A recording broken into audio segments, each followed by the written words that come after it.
Hello, hello. Welcome to Sweet Tea with G with 2 doses of the truth. I'm glad that you're able to join me. I'll give a little time for anyone who wants to go ahead and log on. But I had some stuff that we needed to talk about. Some real serious stuff. Things that has happened over the last couple of weeks. So again, I had to interrupt regular scheduled programming. We're about to get real, people. I want to first say to everybody, don't forget to like and subscribe to the YouTube channel, Sweet Tea with G. Also, go back, look at the Sweet Tea with G. Why aren't black men choosing black women? I am going to have a clapback session with some ladies, along with some other men, that's going to give a different perspective. This is going to be live and raw.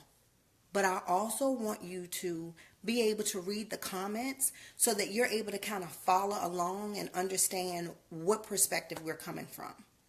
But today I want to talk a little bit about traditions.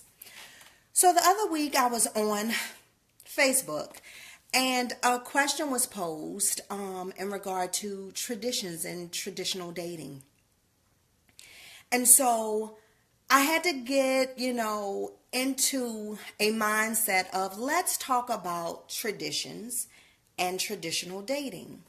And are we able to really even be traditionally dating in 2018? Let's see, when we talk about traditional dating of the 1960s, that's kind of over.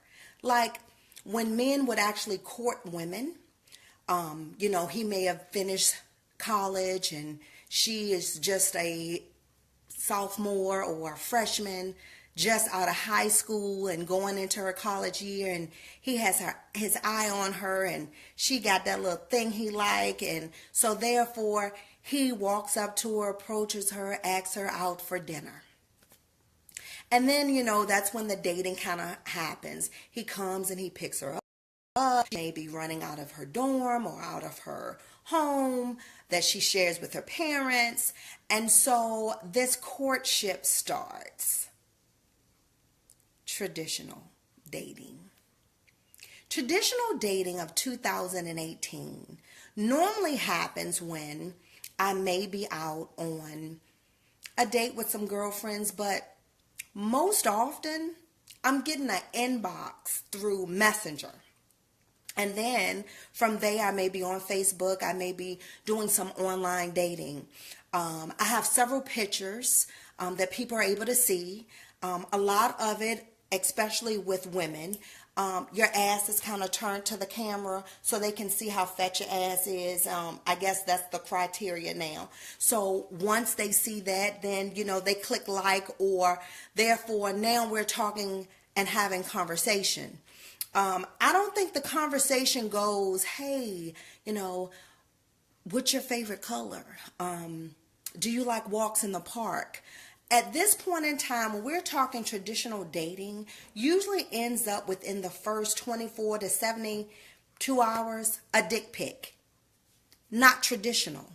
If you are sending pictures of your vagina with filters on it, and therefore, maybe you have a Snapchat little filter with some hearts around, and you're sending that, and then you want to know why people aren't traditionally dating you.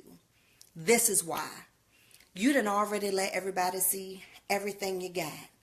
You're already showing them what you think you are worth. We got to do better than what we're doing.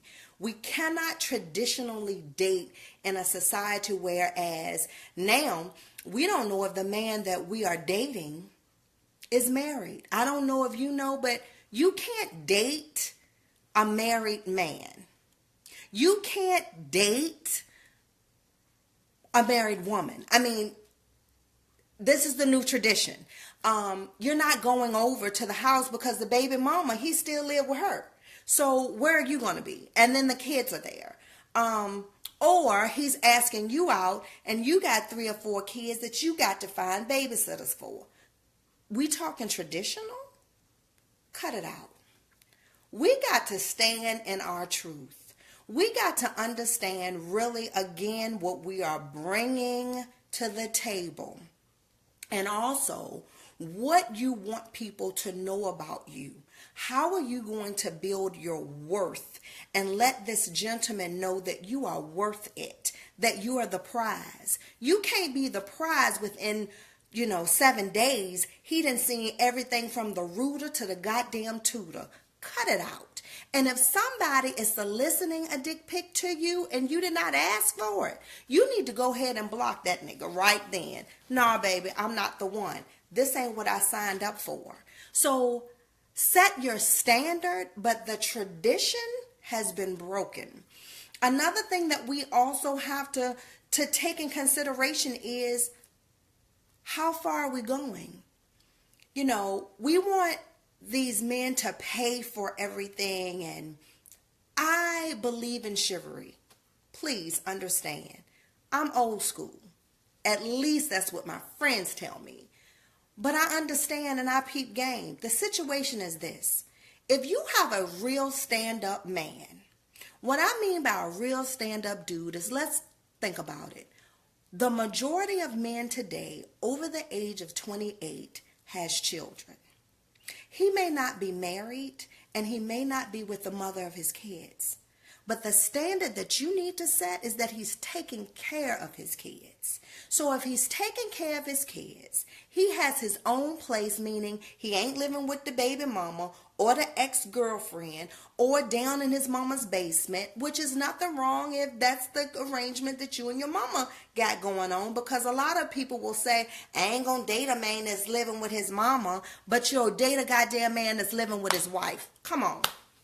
Traditional dating. Let's talk about it. So if this is a stand-up guy that's got responsibilities and things that he's taking care of, and he says, hey, I want to take you out, you got to understand that it's gas, a date that he's paying for. So sometimes if it's on the second or third date and your ass still want to go out because you're interested in him, but he may not have the extra money because he's taking care of his responsibilities, his children, his bills, his goddamn insurance. Therefore, you may want to say, you know what? Let's go Dutch. I appreciate your company. I'll pay for me. You pay for you. But no, I don't understand why everybody is running around here like y'all are 10 and you really are 2.5, but you want somebody to treat you like you are 20. Stand in your goddamn truth, know what you bring into the table, and be willing to look at something sometimes a little bit differently. This is why your ass is at home every Friday night lonely, because you are looking for somebody to do something traditional when you're not traditional. You don't have a traditional lifestyle. Cut the bullshit. Moving on. So now that we know that, stop soliciting your dick pics. Stop sending your vajayjay. Stop putting a filter on it. They don't need to be in photo shoots. Cut the shit out. Then get some respect. Have a standard about what you want, what you're looking for, and have some damn deal breakers. If you have some deal breakers and you stand by that, then you ain't dealing with BS later on. You got it? The next thing.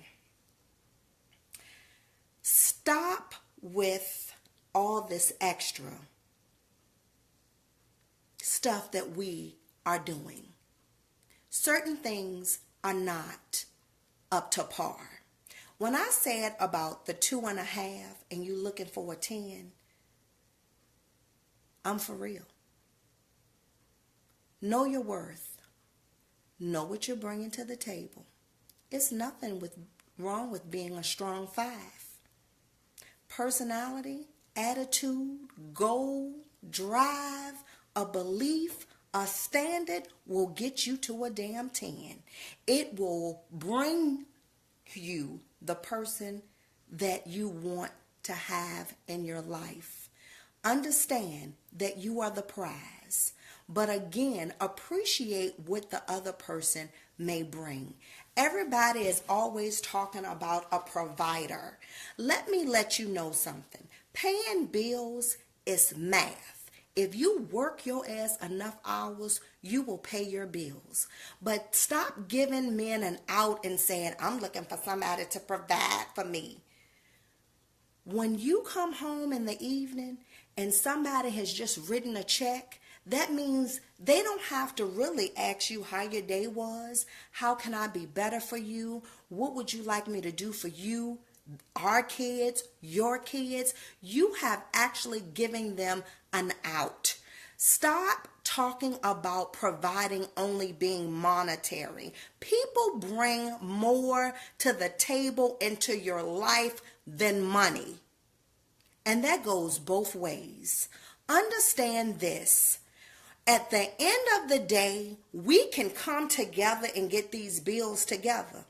But at the end of the day, I'm going to need somebody that is genuinely concerned about my well-being spiritually, mentally, as well as emotionally. And that is a check that your ass just can't write because it's priceless. I also want to talk about the stay-at-home moms. Let me peep y'all out real quick. If this does not pertain to you, then this is not for you. Don't come for me because I'm not coming for you. But a hit dog will holler. Here we go. If you are blessed enough to have a man that's saying, hey, I want you to stay at home and I want you to be a homemaker for my family. And I'm going to go out here and I'm going to bust my butt and I'm going to make sure that we have the necessities that we need. Now, a lot of you all don't fall in this category. Some of y'all asses is stay-at-home mamas and y'all need to be working mamas. It is possible to have a job, an income, raise your kids, take care of your husband, and still maintain a balance. I'm a living goddamn witness, just letting you know.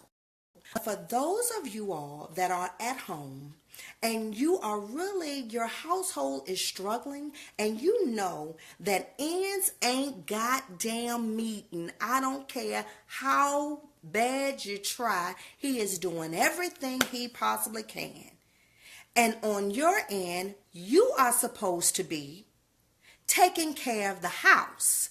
Homemaker means to make the home conducive to your children, for your husband, for you all to thrive, to grow, and where love is created. If your ass is sitting on your ass watching TV, your husband come home, you ain't cooked, you ain't washed clothes, you ain't even loving, giving the good, fucking and sucking like it need to be, cut it out. If you a stay-at-home mama and your kids ain't on the honor roll, I don't mean ABC honor roll. I mean like honor roll, inducted to the honor society honor roll. Then you are not on your job. Stop it. Deuce, I don't want to hear nothing about no Proverbs 31 woman. Keep it. Because that lady was knitting. She was going to the swap meet. The people knew her husband because of the way that she presented herself. That ain't you. That ain't you. Know your role.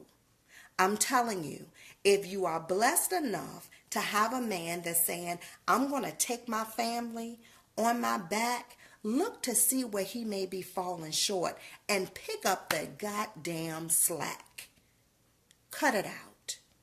I also would like to say to the woman that I saw her video today that was talking about how tired she was of being a mother. My heart goes out to you. And my heart does go out to single mothers and even mothers who are not single, because a lot of times it is a lot on us. But let me tell you something. Who are you choosing? Who are you choosing to be the father of your children. If you have 4 kids between the ages of 6 and 1, something should have told you that you should have had some type of birth control. This is not what you want. You see the aftermath. And I love that she stood in her truth and she said, had I known. But something tells me that it was hard before you got 4. Something tells me that maybe the person who was the first father didn't stay around.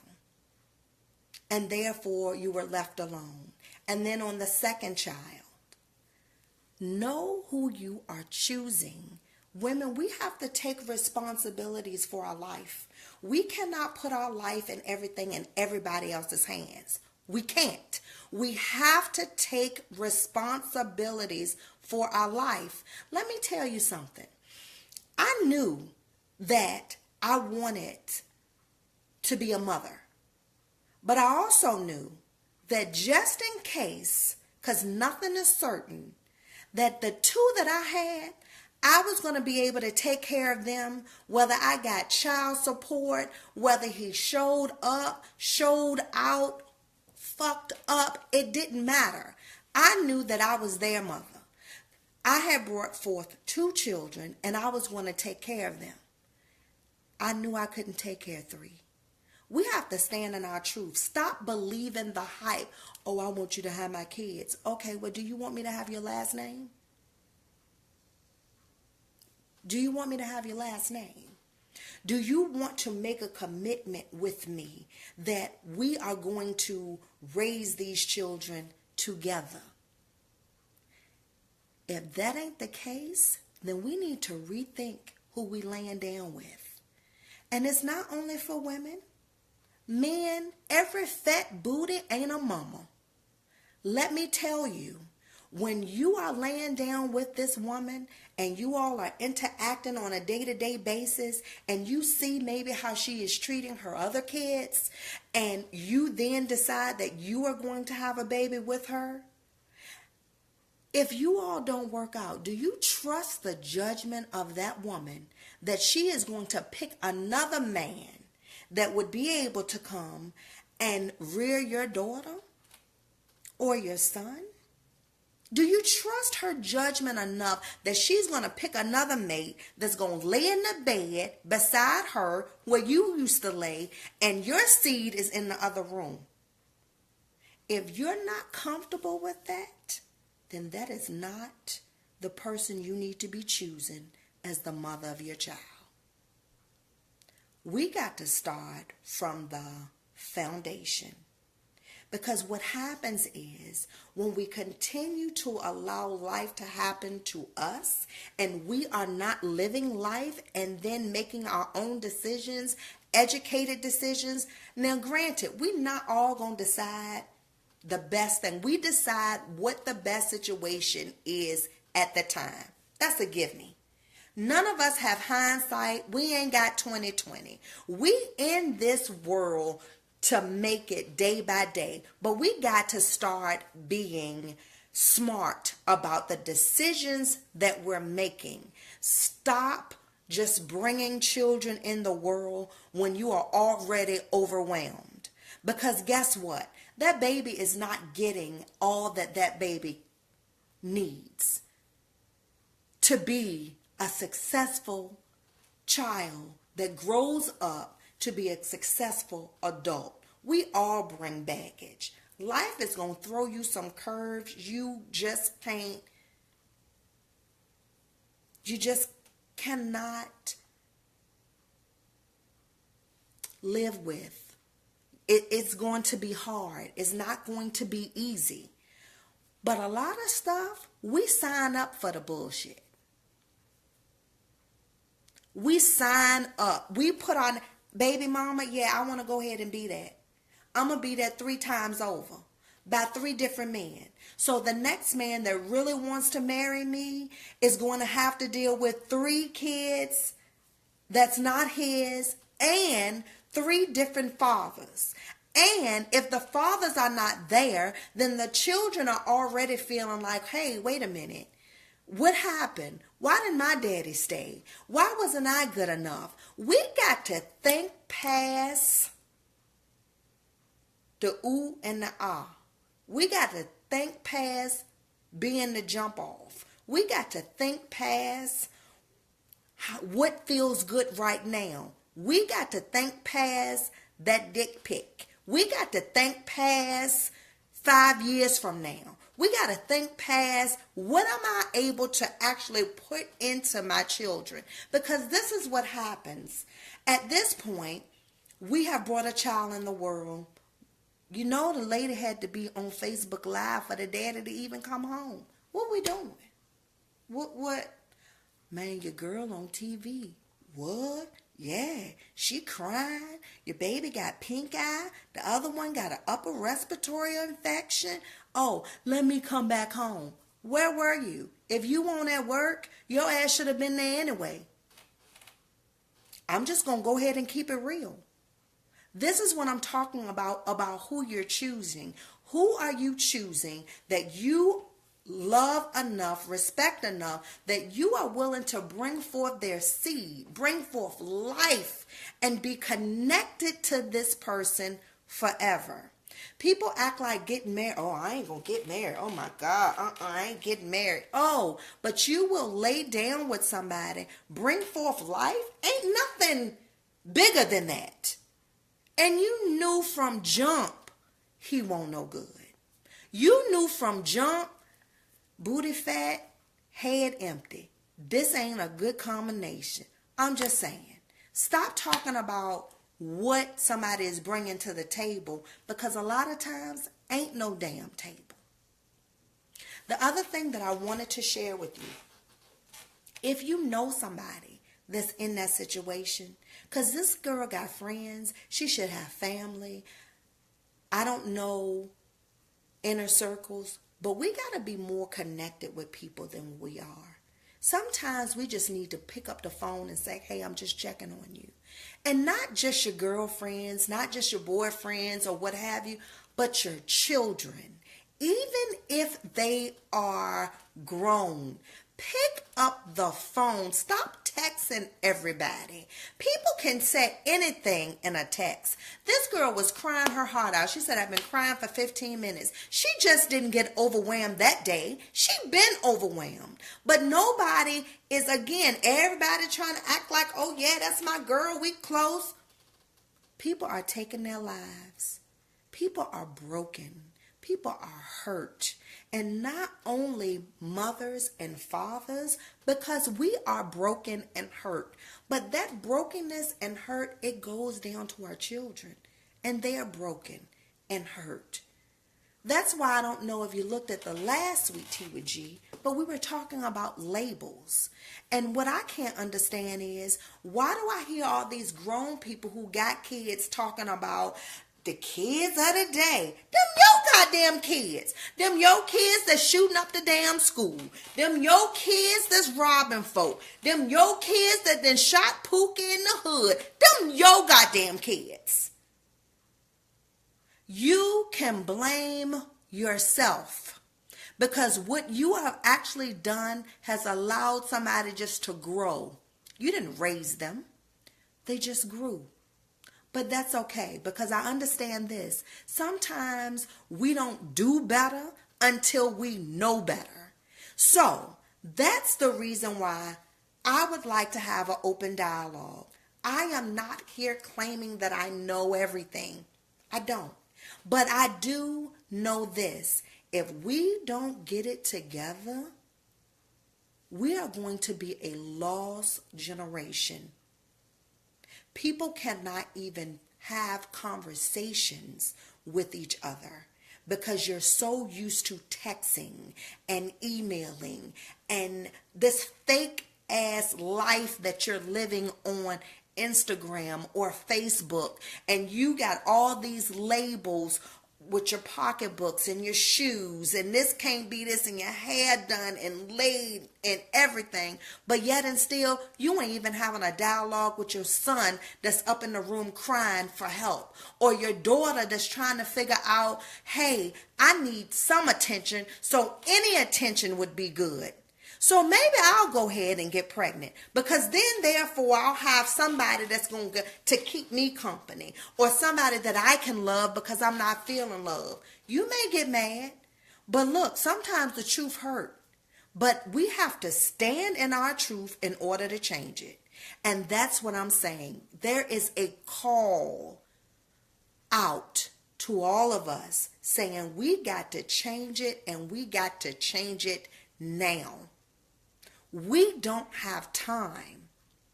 And in regard to the black race, it seems like it's hunting season.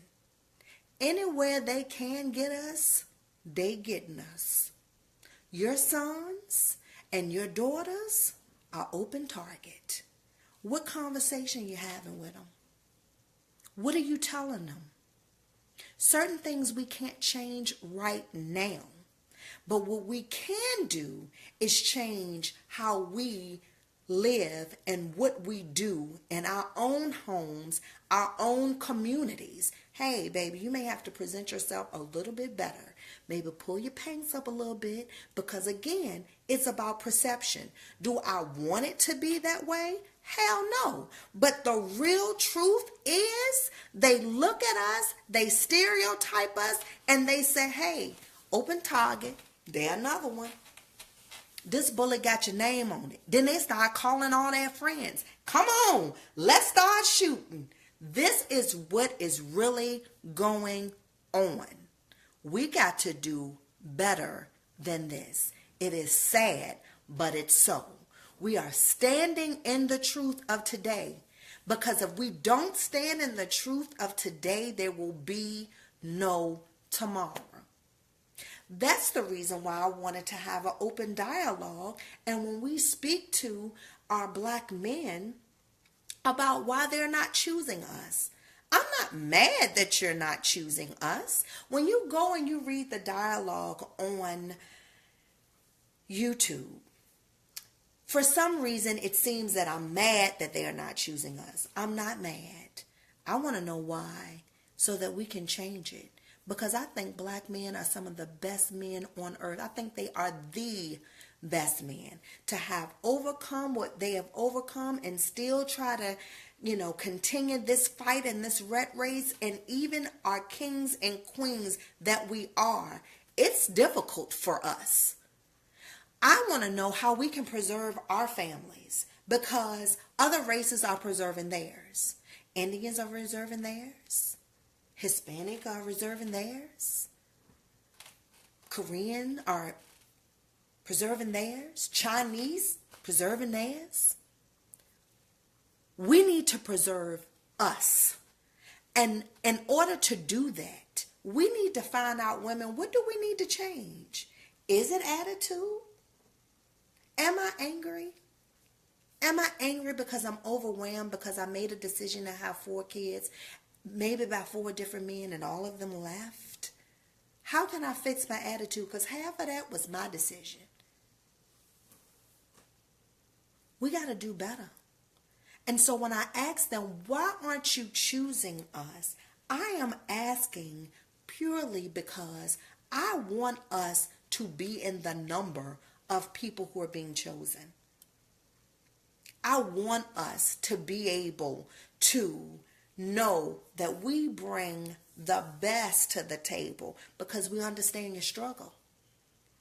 Nobody understands it better than the person who's in the same skin.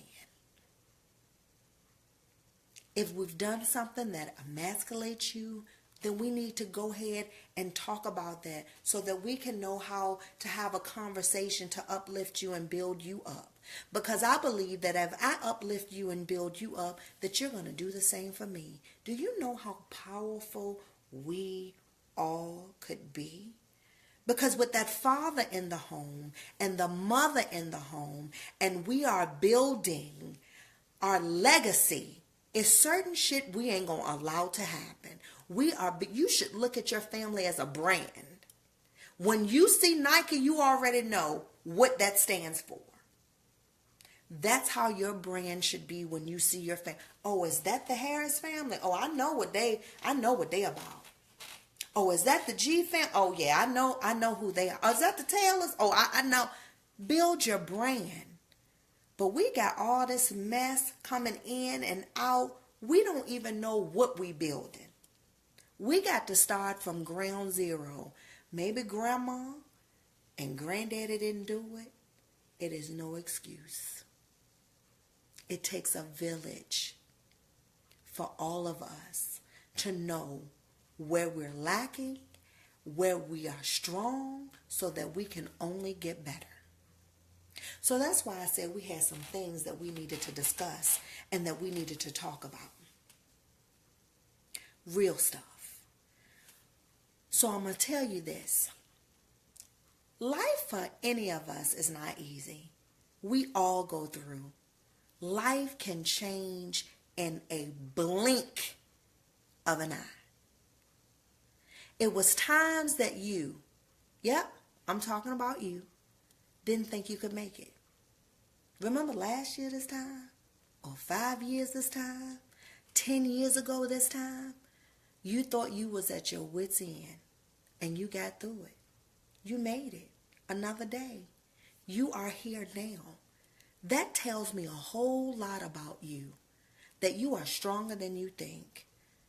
But the first thing you have to know and believe is that you can and you will be whatever you want to be. This weekend I had the privilege of actually speaking with 14 to 18-year-old queens in the making. And I wanted them to know that within you right now, you have everything you need to be who you want to be. Don't let nobody tell you different. Regardless of what the generation before did. Hey, my grandma won't never marry. That don't mean you can't be married. Hey, my uncle never had a house. That doesn't mean you can't have a house. Hey, nobody from my family graduate college. That doesn't mean you can't graduate college with more than one degree. Start writing your own story. Start writing your own story. Just because every other man that was in your family has been to jail and prison and sold drugs, that ain't your damn story. You better than that. All I'm saying is we need each other. We need each other to uplift each other. We need to put an end to the madness. Goddamn parents, correct your badass kids. Stop sending them damn kids to school, letting them bully other kids. Beat their asses. I remember when parents used to go to the bus stop and be like, yeah, say something. And stop running up to the school trying to act like the damn teacher is the damn problem. You know your goddamn kid's bad. You ain't even poured anything in them because you still running around trying to chase the next pole you about to jump on. And that's just being real. Stop putting all the responsibility on someone else and put it on yourself. If we get our mindset together, we can make this thing work. You ain't out the game yet, baby. These are the playoffs. And I believe that you are the most valuable player. But I can tell you all day long, you got to believe it. It's an episode, Sweet Tea with G. 2 doses of the truth. And for everybody who want to know, listen, do I have something in my cup? I do. Love you. Until next time.